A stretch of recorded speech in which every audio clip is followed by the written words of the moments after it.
Tranquila. Configuración de la reunión.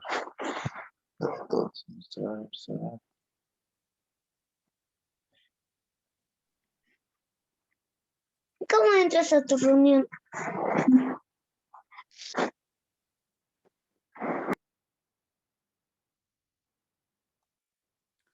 Por favor, pueden retomar la exposición.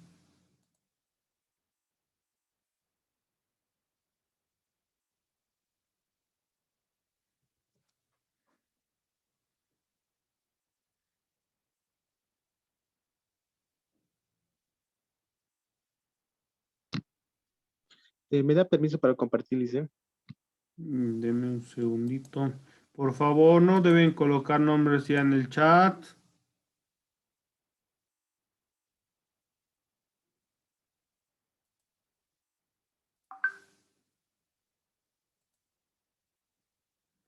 Ya está habilitado.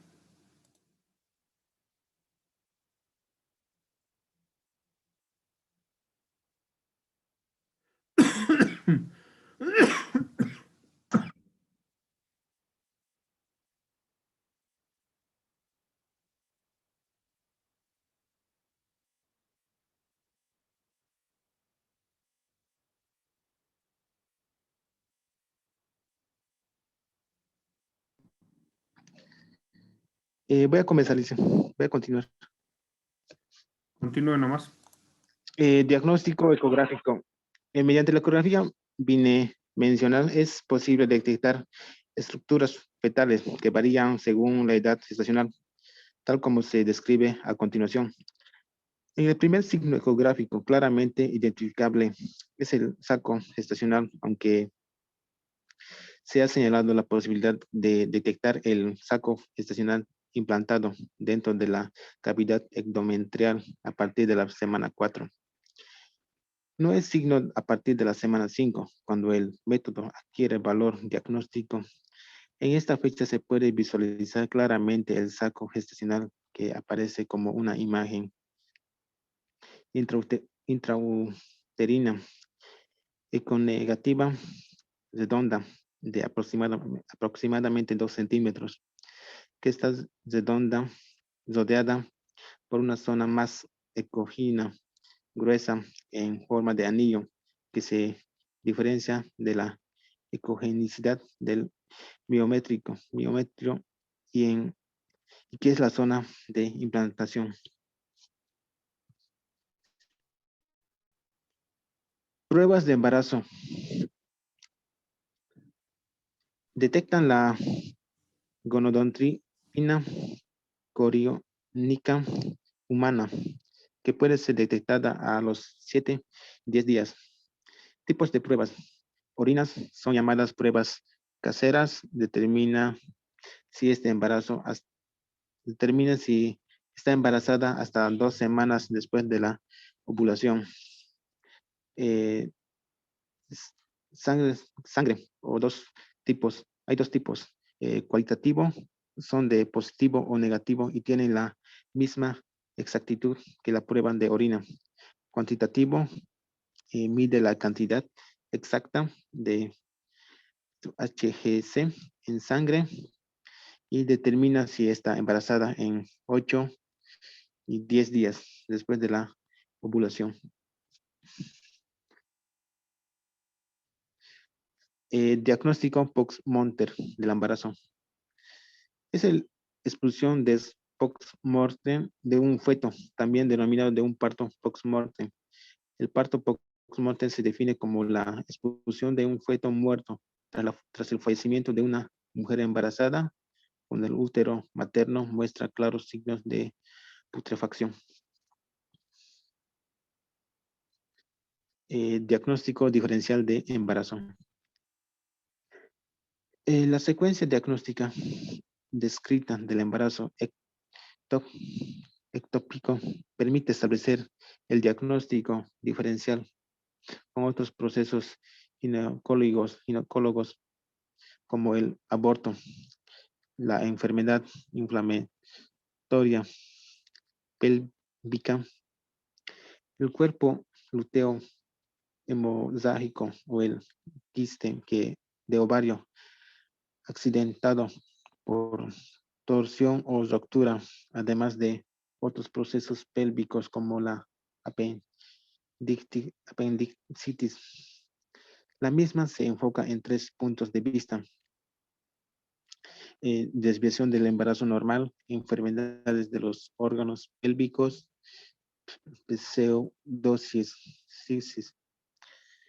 El ciclo menstrual es reemplazado por el ciclo gravídico. La presencia del huevo produce modificaciones generales en el organismo materno. El desarrollo del huevo produce modificaciones en locales del útero y de las mamas. Distintas formas de gestación patológica, mala y datiforme, embarazos ectópicos, endocrinopatías u otras patologías que cursan con amenorrea. Tumoraciones abdominales o pelvianas que pueden ser uterinas o extrauterinas.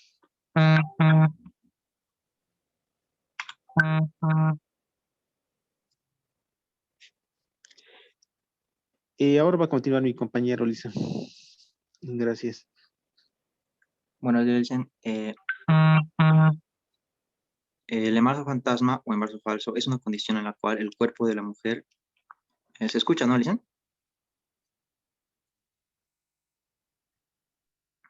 ¿Aló?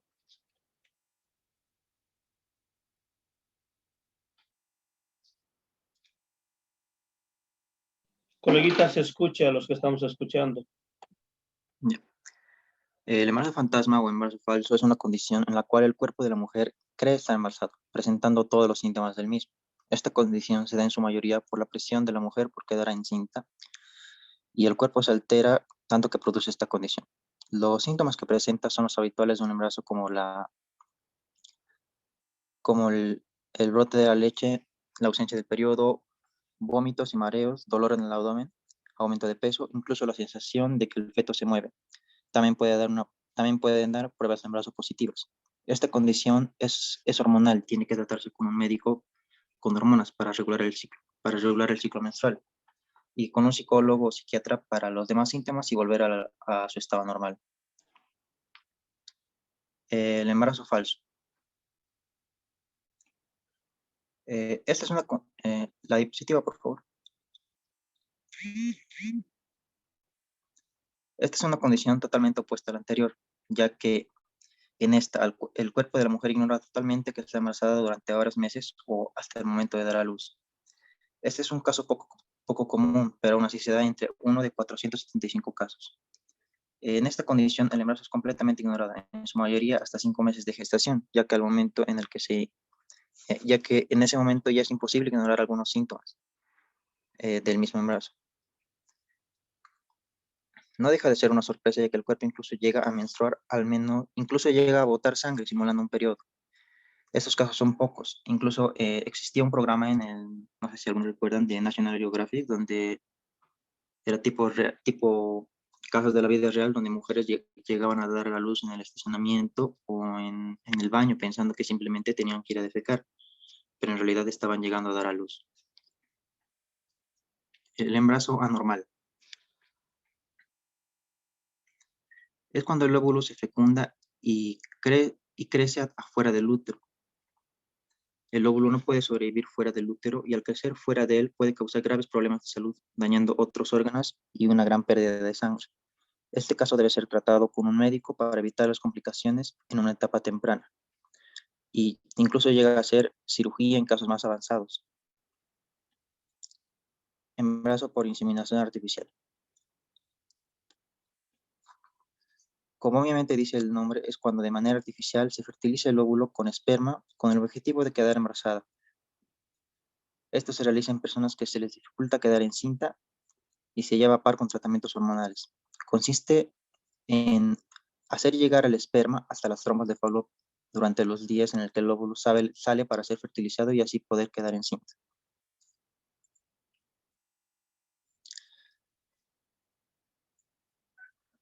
Desde ahí ya va a seguir mi compañera.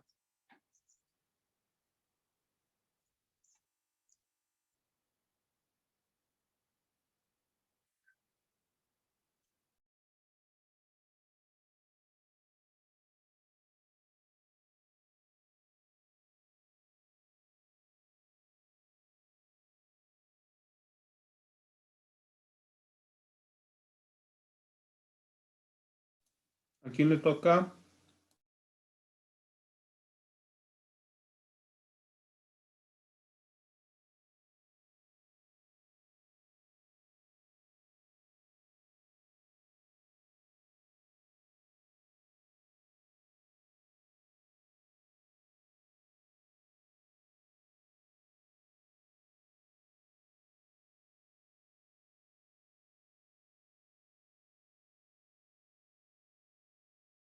¿A quién le toca, por favor?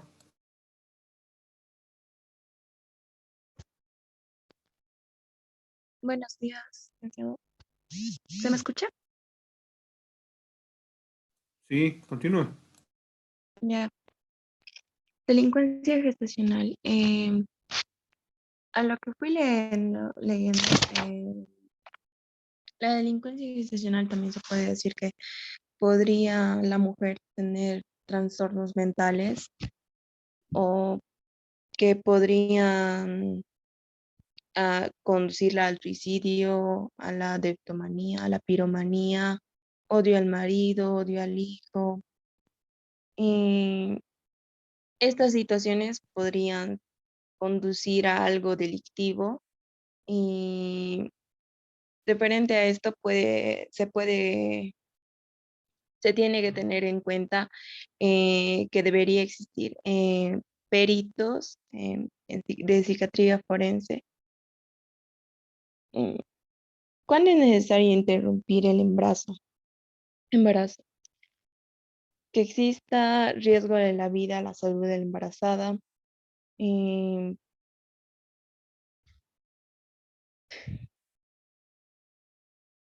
o que el feto tenga algún problema que podría afectar a la mujer embarazada y provocarle eh, algunos problemas en sus órganos o algún derrame, no sé.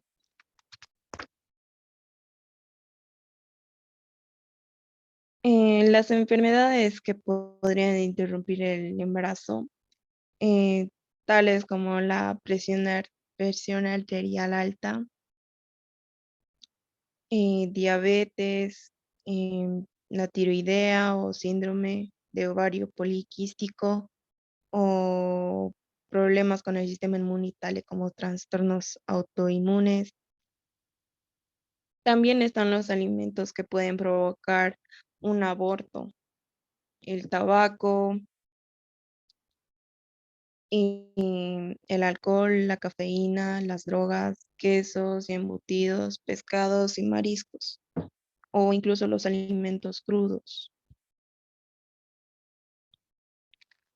El cálculo de la fecha probable de parto. Esta se toma en cuenta el primer día de la última menstruación. Se le resta 3 meses y se le suma 7 días. A esta se le puede decir que es la fecha probable de parto. Para calcular la edad gestacional, eh, podría realizarse una ecografía intravaginal, por ejemplo, no sé. Se mide el tamaño del bebé, el ecografista mide el tamaño del bebé y calcula la, la fecha probable, o sea, la fecha en la que ha sido fecundado. Los problemas médico-legales. En los problemas médicos legales se podría decir que em, el médico podría atentar contra la vida de la madre o del hijo. O también hay una atención inadecuada en el parto, que puede provocar lesiones en el recién nacido o la muerte, o lesiones gestantes como la hemorragia postparto de afonía uterina, laceraciones del canal, el parto o inversión uterina. En esos problemas puede ser del saco amniótico del bebé cuando se puede desgarrar porque eh, tiene que soltarse completamente y sacarse con cuidado después del parto. Mm, También se pueden presentar problemas antes del parto cuando se utilizan fármacos inadecuadamente para la estimulación de contracciones uterinas o cuando no se realiza una cesárea en el momento oportuno. Muchas veces se puede dejar cuerpos extraños luego de una cirugía abdominal o vaginal. La complicación más grave en la atención durante el embarazo, parto o puerperio es la muerte materna, que puede presentarse por la demora de un paciente en llegar al establecimiento de salud. Pero también puede suceder que estando oportunamente en el establecimiento de salud, el médico gineco obstetra no ha realizado un diagnóstico oportuno de la complicación o emergencia obstétrica, o por lo tanto no brinda de tratamiento correspondiente, que evoluciona lamentablemente a la muerte materna. En los fallos judiciales sobre el que está por nacer. El, el derecho a la vida a nivel internacional, el artículo 4.1 de la Convención Americana de los Derechos Humanos. Este servirá al Pacto de San José de Costa Rica, que es un pacto internacional, es como que un derecho que se ha creado de manera internacional para, para protegerle los derechos a la vida, los derechos humanos.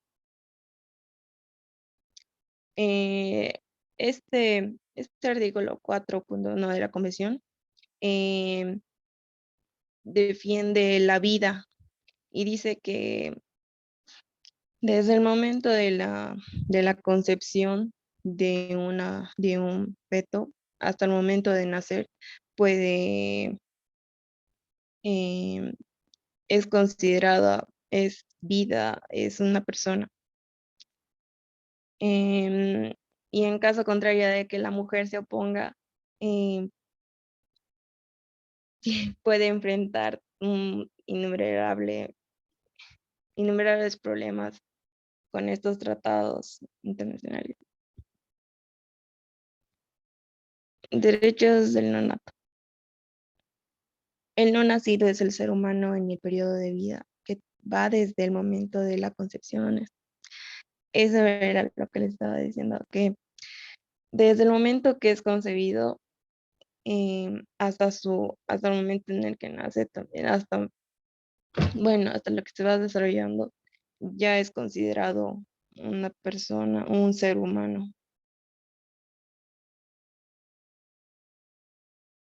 Derecho de los progenitores. Artículo 2. Eh, la, la madre tiene o el padre, los progenitores, tienen inamovilidad laboral.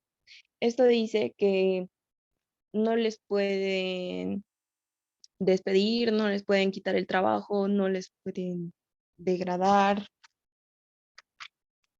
mm, no pueden afectar su salario, ¿no? Efectos jurídicos del embarazo durante el matrimonio. La protección a la familia, la maternidad y la niñez tiene su piedra angular en la Constitución Política del Estado.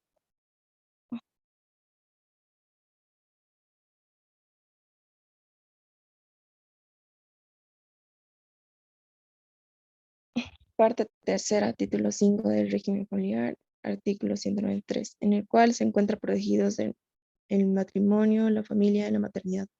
A partir de estos principios, el Código Familia en su artículo 4 amplía preceptos constitucionales, porque dichas normas antes de la promulgación de este código ya establecían la protección de la familia. Esa protección se opera porque las constituciones modernas encierran un verdadero resumen.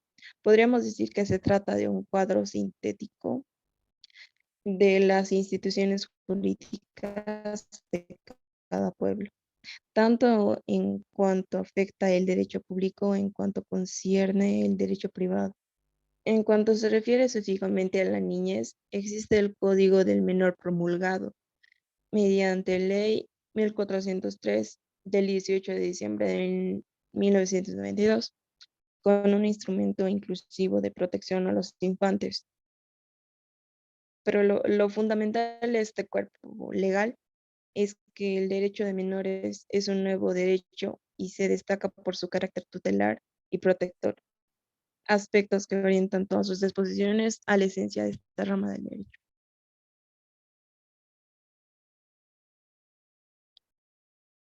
Legislación boliviana. La ley 31 otorga a la mujer asegurada el derecho durante el embarazo y el puerperio al subsidio de la maternidad por un plazo máximo de 45 días anteriores al parto y 45 días posteriores a él, siempre que estos periodos no se ejecute trabajo remunerado. Para estos requisitos es como que se debe presentar, tienes que presentar algunos requisitos para que tengas estas, estas cosas, esas remuneraciones. Podría decir. Ya, artículo 25 del derecho supremo, número 3546, inciso A. Subsidio prenatal consiste en la entrega a la madre gestante asegurada o beneficiaria de un pago mensual en dinero o especie equivalente a 2.000 bolivianos durante los 5 últimos meses de embarazo. Subsidio de natalidad por nacimiento de cada hijo. Un pago único a la madre equivalente a los 2.000 bolivianos. En este subsidio de natalidad reciben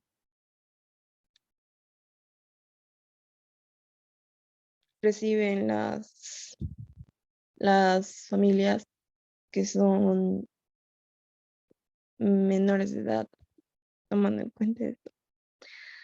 Subsidio de lactancia consiste en la entrega a la madre de productos lácteos u otros equivalentes a 2.000 bolivianos por cada hijo durante sus primeros 12 meses de vida. Gracias.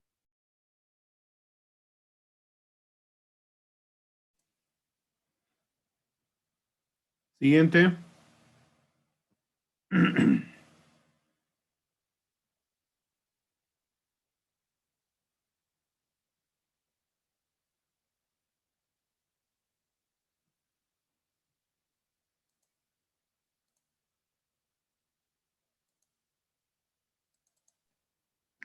Es todo, Lice, ahí termina.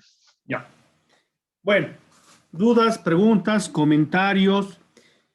Si vemos aquí, por ejemplo, el grupo ha expuesto dos contenidos, uno que es el matrimonio y otro lo que es el embarazo. Muchos preguntarán, ¿y qué tiene que ver el matrimonio, que es un tema de derecho de familia, con relación a lo que es la medicina legal? Tiene implicaciones el matrimonio, porque hemos dicho que, bueno, la familia es la célula base de la sociedad y obviamente base de la familia es el matrimonio, que es la unión de dos personas con la idea, digamos, y la esperanza de acompañarse el resto de su vida, pero principalmente el procrear, ¿no? El reproducirse, el traer a este mundo hijos. Y esto obviamente va a generar ciertos derechos y también ciertas obligaciones. Dentro de la lógica penal hay delitos, por ejemplo, como el abandono de mujer embarazada, incumplimiento a obligaciones de asistencia familiar y otros que obviamente van relacionados a lo que es el matrimonio. También con relación al embarazo es importante determinar si es real o no un embarazo. Dentro de la lógica, en la historia, se han ido presentando momentos en los cuales no se conocía la hermenéutica, la mecánica del embarazo, entonces no se podía determinar cuándo una persona había quedado embarazada, y esto obviamente es relacionado a quién puede ser el padre del niño gestante, ¿no? O también en el caso, por ejemplo, de una violación, si es que, digamos, el producto de la violación generaba o producía un embarazo. Entonces, son ciertos aspectos relacionados a lo que es la familia, al embarazo y sus derechos y obligaciones que nos interesan ver justamente relacionados a la medicina legal. La medicina legal va a coadyuvar con esos conceptos, estas definiciones y este conocimiento para ir solucionando ciertos conflictos dentro de lo que va a ser el derecho. Por ejemplo, va a ayudar a determinar, por ejemplo, si un niño es o no de una persona. Ahí, por ejemplo, estábamos hablando del proceso de impugnación de paternidad, ¿no? En el caso de que un padre considere que no pudo haber sido, digamos, el padre del gestante por ausencia, por incapacidad o algunas circunstancias, ¿no? Se han dado historias hasta en las películas, ¿no? En novelas, en las cuales mujeres tratan de hacer creer a un hombre de que el niño que esperan es de él, con el objetivo, digamos, económicos, sociales, etcétera, para beneficiarse de alguna manera. Entonces, la medicina legal va a coadyuvar en esa situación para determinar si una persona es o no es padre de un menor, ¿no? En el caso de la violación, por ejemplo, con producto de embarazo, hay que determinar esas circunstancias también. ¿Cuánto es la duración del embarazo? ¿En qué circunstancias se realiza? ¿No? Yo me acuerdo de un caso bastante singular en el cual una mujer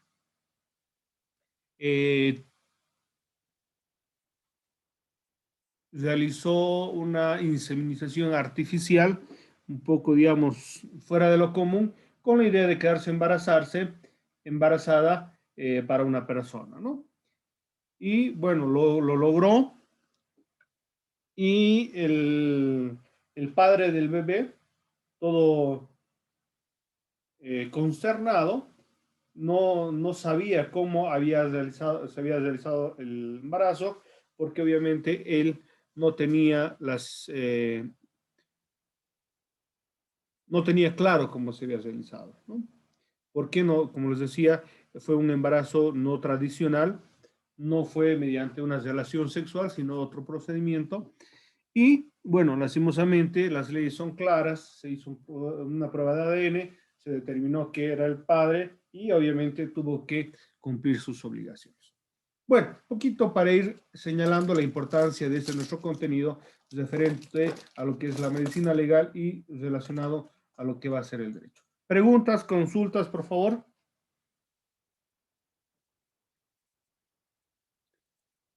Comentarios también. Todo sirve. Buenos días, doctor. ¿Sí? Bueno, se adelantó la pregunta que quería hacer, pero de todos modos voy a volverlo a hacer y tratar de que me ahonde un poquito más el conocimiento y el por qué, digamos, la medicina legal está tanto en el matrimonio, en el embarazo, en el nacimiento. Se ha hablado, ¿no?, que el nacimiento es de dos personas, entre varón y mujer, y entre esto se se basa a través del registro civil o religioso la unión de esas dos personas, ¿verdad? Y también podemos decir mediante la unión de ambas parejas o no, también viene el embarazo, que es la unión del óvulo con el espermatozoide, donde el óvulo busca al espermatozoide y en el cual forma un embrión y a través de los 9 meses nace un ser humano.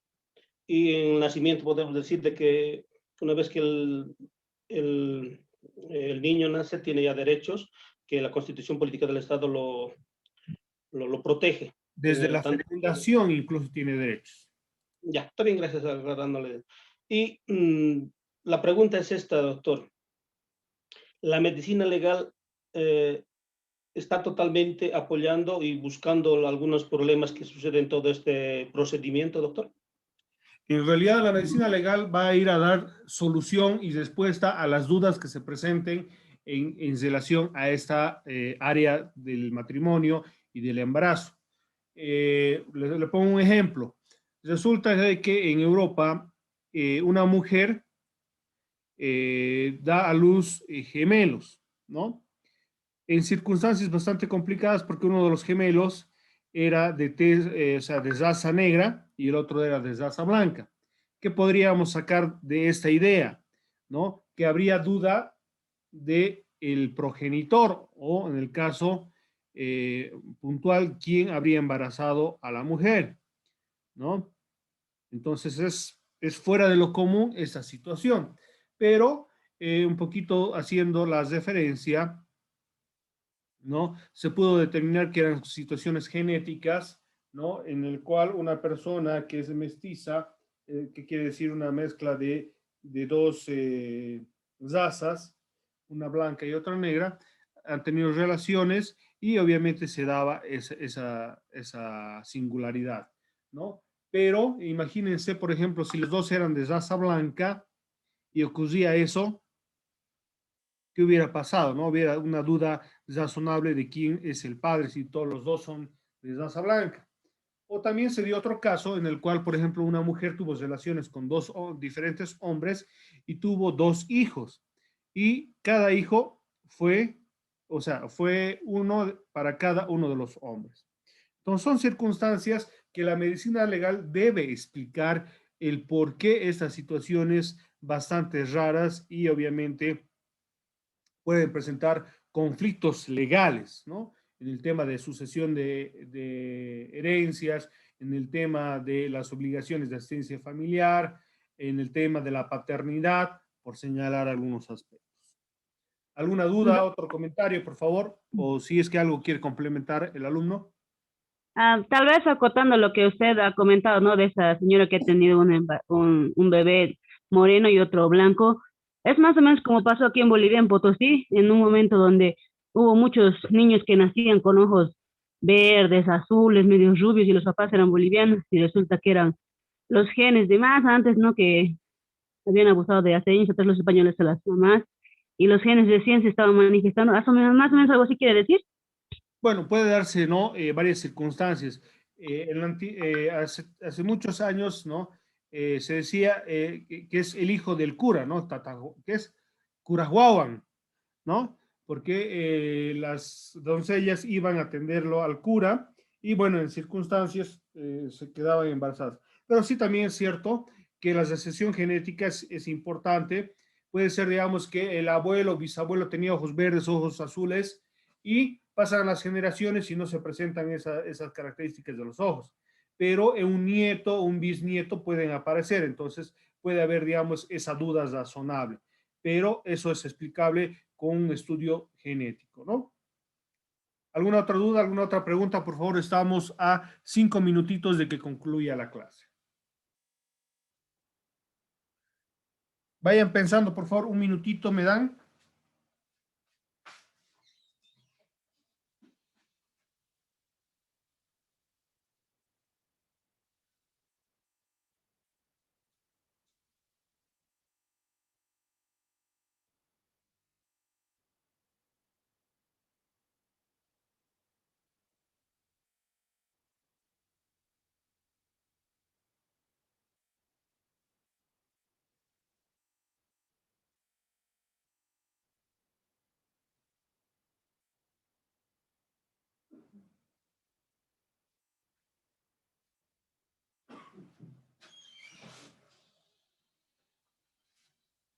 Bueno, ¿hay alguna duda, alguna otra pregunta, por favor, para ir enriqueciendo esta clase? En caso de que cambiarían a un bebé en el hospital, ¿cómo se llevaría el procedimiento? Ya, se han dado casos, incluso hasta películas famosos, ¿no? En las cuales en una clínica se habría cambiado a los hijos y había el conflicto de saber esto. Y no se dieron cuenta hasta que uno de los hijos fallece con un cáncer y ahí hacen una prueba de ADN porque muchos se tiene de que el cáncer se hereda.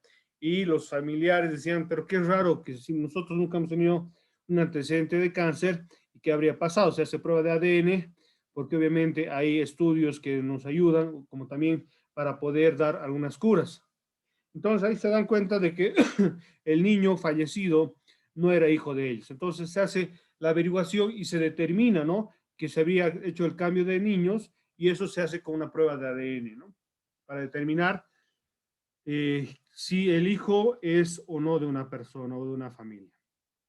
Entonces son circunstancias que la medicina legal van a ir a coadyuvar conflictos legales en un momento judicial. ¿Alguna otra duda? ¿Alguna otra pregunta?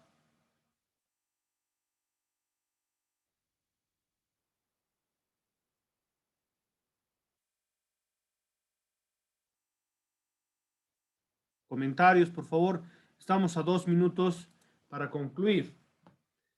Bueno, ¿quiénes les tocaría el día lunes la exposición, por favor?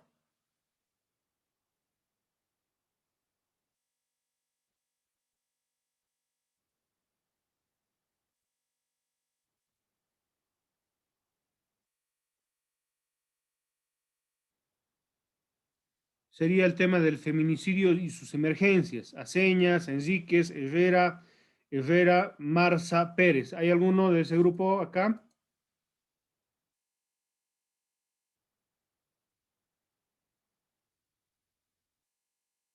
¿Nadie?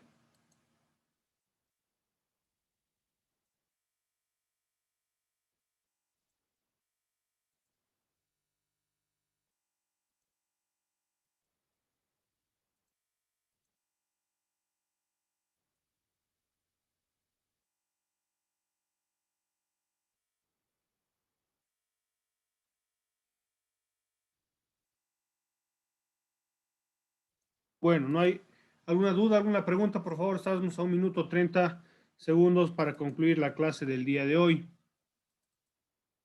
Licenciado, prácticamente es como que la medicina legal está de la mano con el derecho, ¿no? Para resolver estos problemas que se dan en el tema genético, en el tema de la familia, en el tema del matrimonio y demás, para determinar ciertos aspectos como si es que es su hijo, si es que no es su hijo, si es que ha habido engaño y si es que hay alguna enfermedad y demás, ¿verdad? Sí, sí, sin duda, como les decía nuevamente, ¿no? Eh, la medicina legal va a ver, ¿no? Todos estos aspectos para ir aclarando qué es lo que pasa, cómo pasa, ir aclarando dudas que se pueden ir presentando.